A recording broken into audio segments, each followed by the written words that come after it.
Сәлем құрметті достар, сіздермен бірге Бақағай. Бүгін біз сіздермен бірге интеграл тақырыбын өтетін боламыз. Бұл біздің интеграл тақырыбына арналған бірінші бөліміміз. Кеттік. Олай болса интеграл деп отырғанымыз не? Бізде интеграл алу дегеніміз, ол бізде алғашқы функция тапқанда. Так, жазып қояйық. Алғашқы функция тапқан кезде.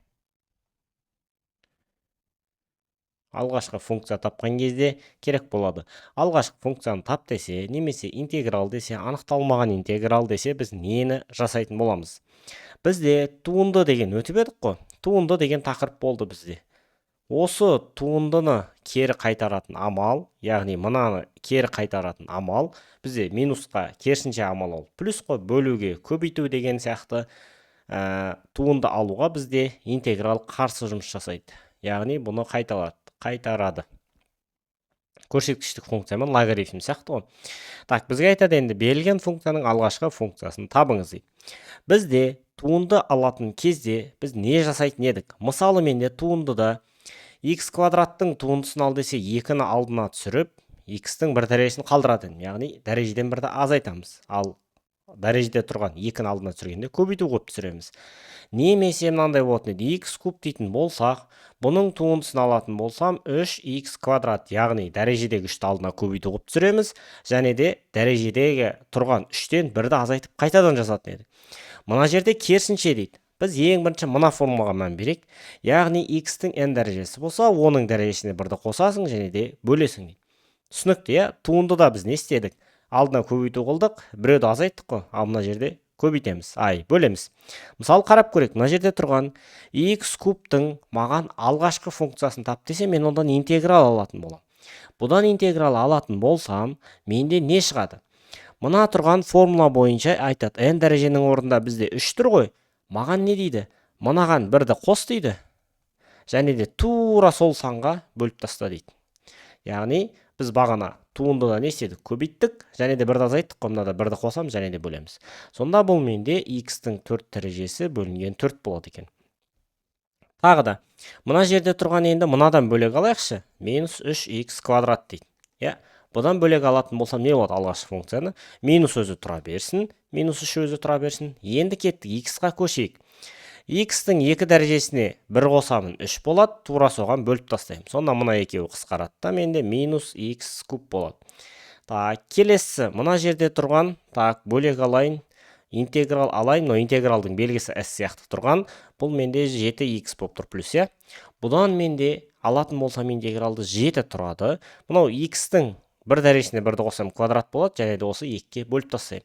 Сонда бұл менде 7x квадрат бөлінген 2 болады. Келесі, соңында тұрған минус 1-ден интеграл алатын болсақ.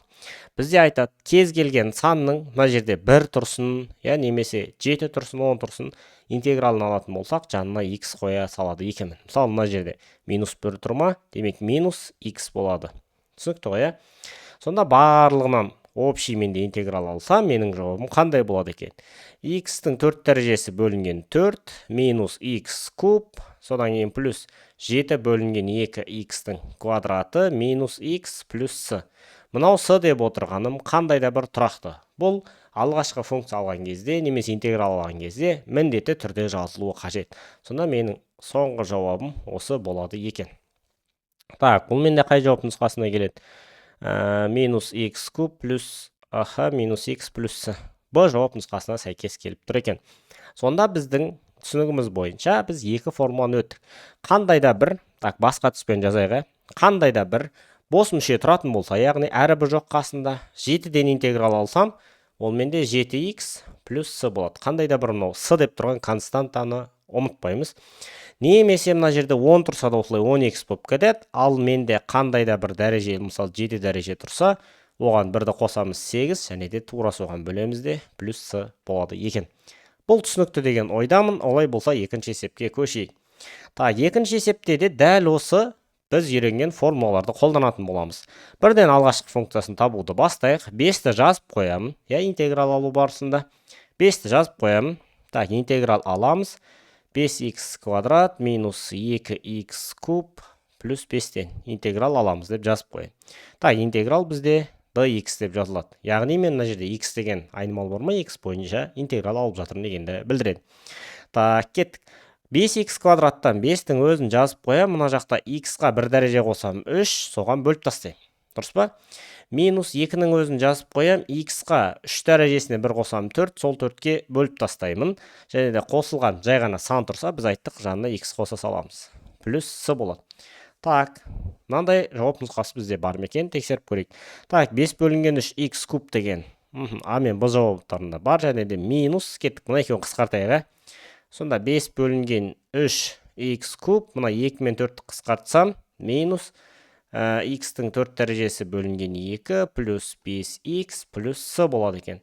Яғни бұл менде қай жауап нұсқасына сәйкес келіп тұр? Бұл менде А жауап нұсқасына сәйкес келіп тұр екен. Түсінікті деп ойлаймын, Ол өте оңай, бұл бастапқы 2 формула біз үйрену керек. Кеттік, келесі үшінші формулалар, үшінші есепке кезек берсек, берілген функцияның алғашқы функциясын табыңыз дейді. Мынандай түрдегі функциялардың алғашқы функциясын табу немесе интеграл алу үшін біз жай ғана былай жазып аламыз. Мына функцияны бөлек түрде. Мен мынандан 2 бөлінген x куб қосылған 2 бөлінген x-тан туындалуым, алғашқы функция алуым керек еді ғой, интеграл x бойынша. Так, сонда біз бұны басқаша түрде былай жазсақ болады.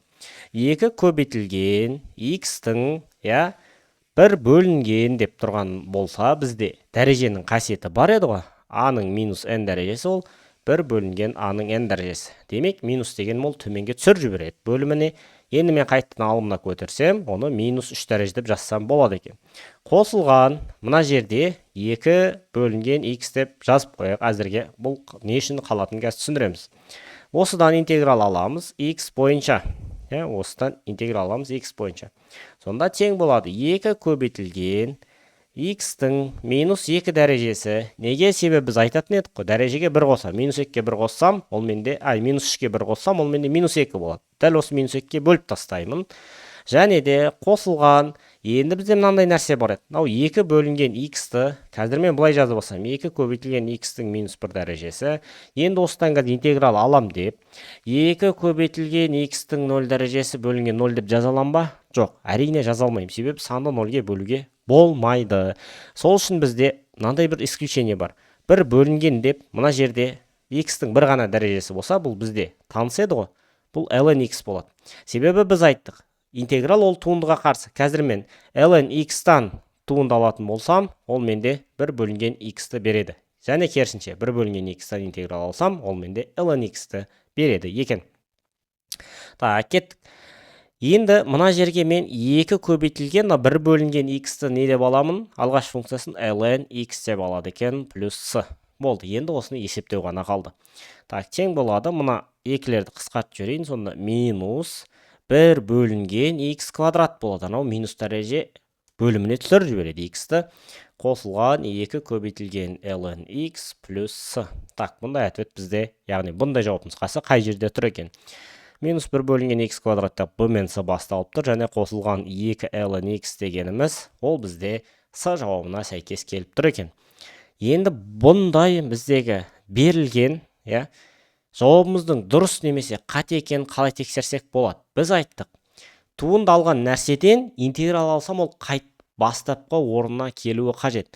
Мен қазір мынадан туынды алатын болса, менің дұрыс жауабымнан мына функция орнына келу керек. Яғни алғашқы функциядан туынды алсам, мынау берілген функция келу керек. Керамал деді. Сонда біз білетін едік, x квадрат деп тұрғанды былай жазып алсам болады. Минус x-тің минус 2 дәрежесі. Содан кейін қосылған 2 ln x. Осыдан қазір мен туынды алам. Так, қосылған сыны да жазып қойық. Константа, қандай да бір тұрақты. Бұдан туынды алатын болсам, бізде минус 2 алдына түсетті. Мына жерде тұрған минус пен плюс болып кететті 2 қалады. Енді біз туындыда не істейтін едік? Алдына түсірдім ба дәрежені? Бірді азайтамын. Сонда x-тің минус 3 дәрежесі болады. Минус 2, минус 1, минус 3 болады. Қосылған 2 көбейтілген ln-нің туындысы бізде 1 бөлінген x. Енді с деп отырған қандай да бір сан ол? 7 ма, 10 ба, минус 7 ма, 9 ба, 15 ба, білмейміз.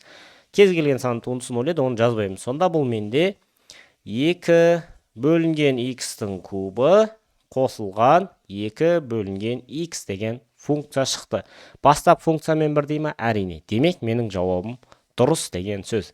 Яғни, біз интеграл алғаннан кейін одан қайтып туындалатын болса, менде бастапқы берілген функция шығуы қажет. Себебі біз айттық, туынды интегралға қарсы амал, немесе интеграл туындыға қарсы амал. Екеуі бір-біріне қарама-қарсы жүреді. Кеттік. Олай болса, төртінші есеп. Төртінші есеп айтады, берілген функцияның алғашқы функциясын табыңыз. Енді біз тригонометриялық функцияларға келдік. Біз білетін едік, синус x-тан туындалатын болсам, ол менде нені білдіретін еді? Косинус x-ті беретін еді.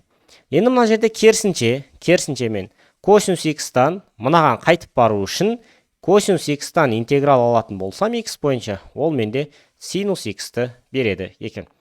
Енді мына жерде бізде косинус x-тан туындалатын болсам, менде нені беретін еді? Минус синус x-ті беретін еді. Енді мен не нәрседен туынды алатын болсам, не нәрседен алғашқы интеграл алатын болсам, ол косинусты береді. Әрине, синус x-тан мен туынды интеграл алатын болсам, алғашқы функция, ол менде нені береді? Косинус x-ті береді, несімен? Минусымен. Себебі мен қазір минус косинус x-тан туынды алатын болсам, ол менде плюс синус x-ті береді. Мына жақтағы. Түсінікті деп ойлаймын, бір-біріне қарама-қарсы. Так, сонда біз туындының формасын жаттасақ, интегралдың алғашқы функция табудың формасы оңай болады. Берілген функцияның алғашқы функциясын тап десе, біз не жасаймыз?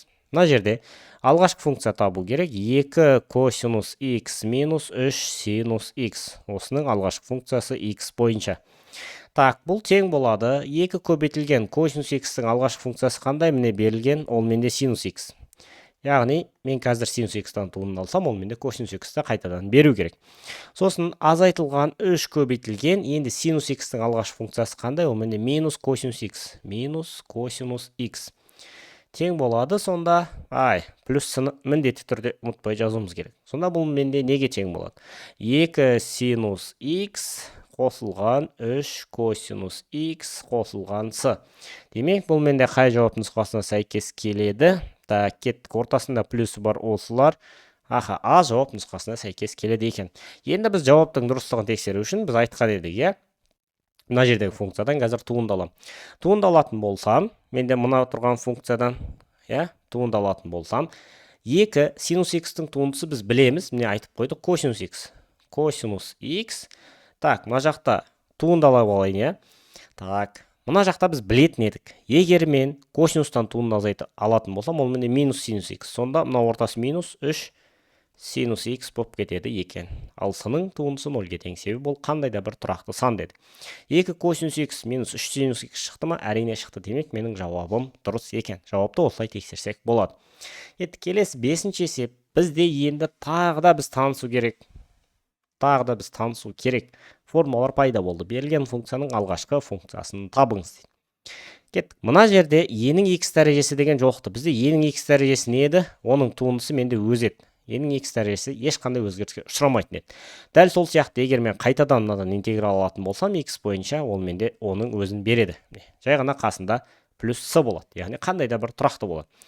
Мына жақта синус пен косинусты жаңа талқылап өткен едік. Сонда менде мынадан қазір берілген функциядан e-нің x дәрежесі қосылған 5 синус x-тан алғашқы функция алатын болсам, x бойынша интеграл алсам, сонда 2 e-нің x дәрежесі дегенім өзі қалады. Мынау 5 синус x-тан туындады алғашқы функция алатын болсам, синустың алғашқы функциясы ол менде минус косинус x еді. Сонда минус 5 косинус x болады, қосылған s бар. Так, мынандай жауап нұсқасын іздейміз. 2 e-нің x дәрежесі деп басталатын. Минус 5 косинус x плюс с, ол менде д жауап нұсқасына сәйкес келеді екен. 2 e-нің x дәрежесі, так, мына екеуі бірдей болып кеткен сияқты. E-нің x дәрежесі минус 5 косинус x плюс с. Жалпы түсінікті деген ойдамын. Кеттік, келесі бізде 6-шы есеп. 6-шы есеп айтады, берілген функцияның алғашқы функциясын табыңыз дейді. Бұны өрнектеу үшін бізде енді мынандай тағы да бір формулалар бар еді. Біз айтқан едік, тангенс x-тің туындысы бізде не нәрсе еді? 1 бөлінген косинус квадрат x еді. Ал мына жақта керісінше. Менде 1 бөлінген косинус квадрат x-тен алғашқы функция алсам, қайтадан тангенс x-ті беру керек. Дәл сол сияқты бізде котангенс x-тан туындыны алатын болсам, бізде нені білдіретін еді? Минус 1 бөлінген синус квадрат x-ті беретін еді. дұрыс па? Сонда менде қайтадан 1 бөлінген синус квадрат x-тан алғашқы функция алатын болсам, ол менде минус котангенс x-ті беруі қажет. Сонда мына жерде тұрған, кеттік, қайтадан көшіріп жазып қойын, 2 косинус квадрат x. Так, осыдан біз қазір не алатын боламыз? Алғашқы функция алатын боламыз x бойынша. Так, dx деп жазып қойын. Енді оңай 1 бөлінген косинус квадрат x деген, ол менде нені білдіретін еді? Тангенс x демек 2 қалады, тангенс x. Так, енді мына түбір астынан қалай аламыз? Бұның формасы маған әрине қажет емес. Жай ғана қазір 1 бөлінген түбір асты x-ті мен былай жазсам болады, x-тің минус 1 бөлінген 2 дәрежесі. Себебі түбір асты деген ол 1 бөлінген 2 дәреже. Төменде тұрған үшін жоғарыға көтердім ғой, мен сол үшін оны минус дәреже қалдырамыз, ештеңе өзгермес үшін. Енді бұдан алғашқы функция алу дегеніміз мынандай еді ғой, минустың өзін жазып қояйын. Мынаған дәрежесіне нені қосам? 1-ді қосатын едім, x-тің минус 1 бөлу 2 дәрежесіне дәрежеге 1-ді қосам. Тура осы санға мен бөліп тастайтын едім оны. Болды, осымен мәселе бітті. Қосылған с-сы бар. Жай ғана мынаны ары қарай өрнектеу қажет. Сонда менде 2 тангенс x, так, азайтылған, азайтылған. Мына жақта не қалды? X-тің минус 1 бөлу 2-ге 1-ді қосатын болсам, яғни минус 0,5-ға 1-ді қосатын болсам, плюс 0,5 1 бөлу 2, мына жақта да дәл сол нәрсе қалатын еді. Так, қосылған s бар. Тең болады 2 тангенс x минус. Сонда менде мына тұрған 2 қазір алымына көтеріледі. Дұрыс па? Бұл ережені түсіндірудің қажет жоқ деп ойлаймын. 2, ал мына жерде x-тің 1 бөлу 2 дәрежесі деген, бұл менде түбір асты x қосылған с. Бұл менде қай жауап нұсқасына сәйкес келеді екен? Әрине а жауап нұсқасына сәйкес келіп тұр. Жанында плюс с-ны ешқашан ұмытпаймыз. Кеттік. Олай болса 7-ші есеп. Енді 7-ші есеп графигі минус 2 және де минус 5 нүктесі арқылы өтетін осындай функцияның алғашқы функциясын табыңыз дейді. Бізде бағана плюс с деп қалдырып кетіп отырғанын енді мынау графиктегі нүктелер арқылы табатын боламыз. Ол қалай? Қазір көрсетеміз. Бізде бірінші мына жерде маған не алу керек болады? Алғашқы функцияны алу керек болды. Алғашқы функция деп айтып тұр. Сонда 3 минус x кубтан алғашқы функцияны алатын боламыз. Қазір x бойынша тең болады. Осы жерден 3-тің жанына жай ғана x-ті кесе алатын едік. Айт, қандай да бір бос мүше сан тұрса, жанына x-ті кесе аламыз. Ал мына жерде x-тің 3 дәрежесіне 1-ді қосамын, және де соған бөліп тастаймын, тура сол санға. Плюс с-ны ұмытпаймыз дедік. Мынау бізде алғашқы функция. Енді мына нүкте ғана бізде жаңа болып тұр ғой, мыналармен салыстырғанда. Бұл нүкте кезінде біз не жасаймыз? Қазір көрсететін боламыз. Бізде бірінші бұл нүктелер берілгенде бірінші x-тің координатасы алфавит бойынша, одан кейін y-дың координатасы берілетін еді. Тек осы нәрсені қоятын боламыз. Мына функция мынандай түрде ғой. Алғашқы функция менде қандай түрге келді? 3x минус x-тің 4 дәрежесі бөлінген 4 плюс с-ға келді. Енді мынаны дұрыстап анықтау үшін біз не нәрсені жасаймыз? Жай ғана y-дың орнына минус 5-ті қоям, x-тің орнына мен минус 2-ні қоям. Сол арқылы мына s-ті тауып аламын. Сонда y-дың орнына мен минус 5-ті қоям. Тең болады 3 көбейтілген минус 2 x-тің орнында минус, яғни минус 2-нің 4 дәрежесі бөлінген 4 плюс с. Осы жерде менге с-ны өрнектеп аламын. Мына жақта минус 5 тең болады 3-ке минус 2-ні көбейтем минус 6. Мына жақта минус 2-нің 4 дәрежесі плюс 16, 14-ке бөлетін болсам 4 шығады, минус 4 плюс с. Осы жерден с-ны өрнектейтін болсақ, с тең болады минус 5 плюс 10-ға. Осы жерден с тең болады 5-ке дегенді тауып аламыз. Енді жай ғана с-ны мынау тұрған берілген жерге апарып қоя саламыз. Сонымен менің жауабым дайын болады. Бұл менде y тең болады 3x минус x-тің 4 дәрежесі бөлінген 4, с-ның орнына плюс 5-ті қоямыз. Осы функция менде мына нүкте, так, осы функция менде мына жауабым мына нүкте арқылы өтетін берілген функцияның алғашқы функциясы болады екен. Сонда бұл менде б жауап нұсқасына сәйкес келіп тұр. Так, кеттік. 8-ші есеп. 8-ші есепте дәл осындай алғашқы функцияны табамыз. Содан кейін не жасаймын? Мына нүктені орнына қою арқылы с-ны тауып аламыз. Кеттік. Сонда мына берілген функцияның алғашқы функциясын табу үшін біз былай жасайық. Бұл менде 1 бөлінген синус квадрат пи бөлінген 2 минус x осының x бойынша алғашқы функциясын алу керек. Интеграл. Бұл менде өте оңай, мынау пи бөлінген 2, 3пи бөлінген 2, пи деген градус ол менде келтіру формуласы. Пи бөлу 2-де бізде мынандай нәрсе еді. Ауысады. Косинусқа ауысады. Енді біз квадрат тұрса, ешқандай мән бермейміз. Ол кезде всегда плюс болады, қандай аралықта жатса да. Сонда менде пи бөлу 2-де косинусқа ауысты, квадраты бар, x-ті жанына қойып қояды екен. Болды, осы бойынша алғашқы функция алатын болсам, 1 бөлінген косинус квадрат дегеніміз оннан еске түсіреді. Тангенс x-тан мен туындыны алатын болсам, бұл менде 1 бөлінген косинус квадрат x болады. Демек, мына жерде тұрған 1 бөлінген косинус квадраттан керісінше интеграл алсам, ол менде тангенс x-ті береді, плюс сыны ұмытпаймыз. Так, сонда менде формулам теңдеу мынандай түрге келетін болды алғашқы функция. Тангенс x плюс с. Мына жерде тұрған нүктелерді жай ғана қою керек. Y-дың орнына 1-ді қоямыз. Мына жерде тангенс не болды? Пи бөлінген 4 плюс с болды. Осы жерден с-ны өрнектейтін болсақ, бізде не қалды? Мына жақта 1 бар.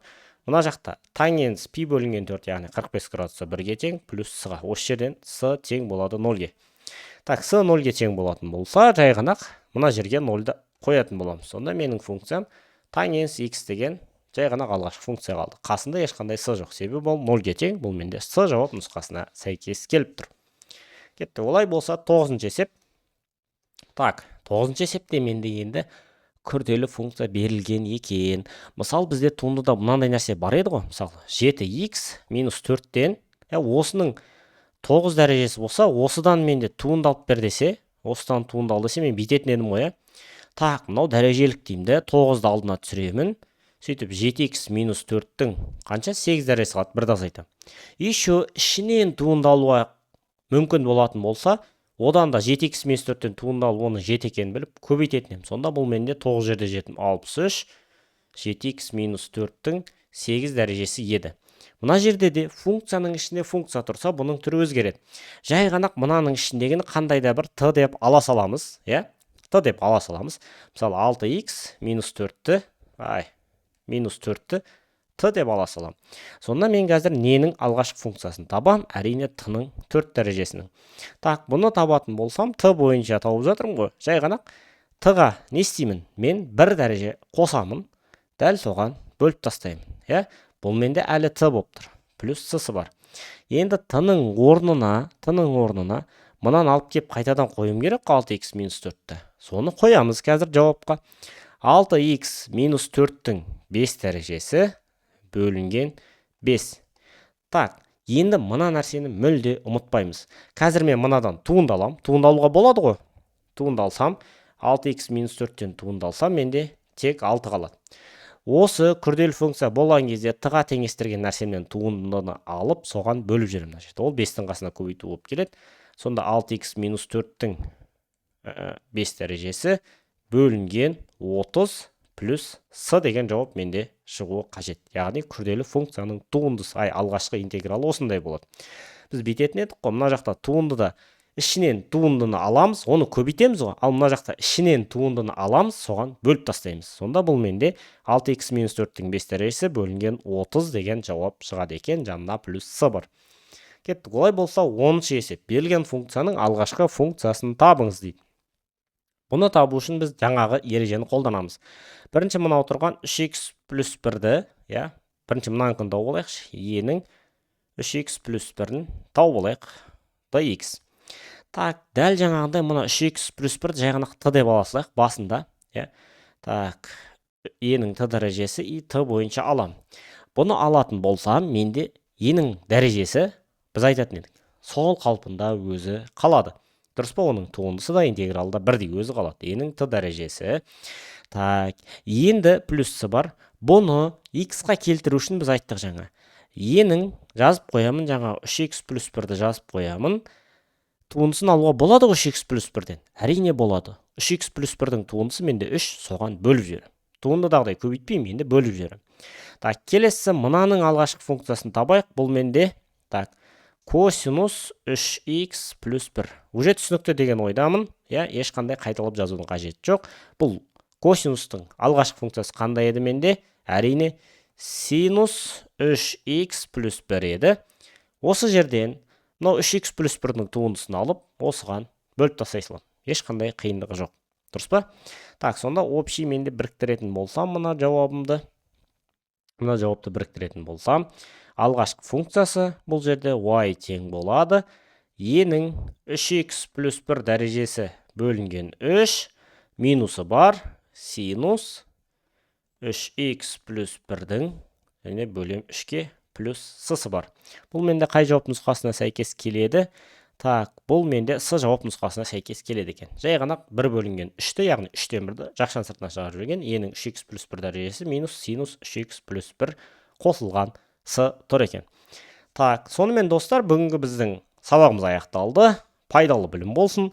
Тақырып ұнады деген, түсінікті болды деген ойдамын. Жай ғана формулаларды бір қайталап, практикалық есептерді көбірек шығарсаңыздар жеткілікті. Қош, сау болыңыздар.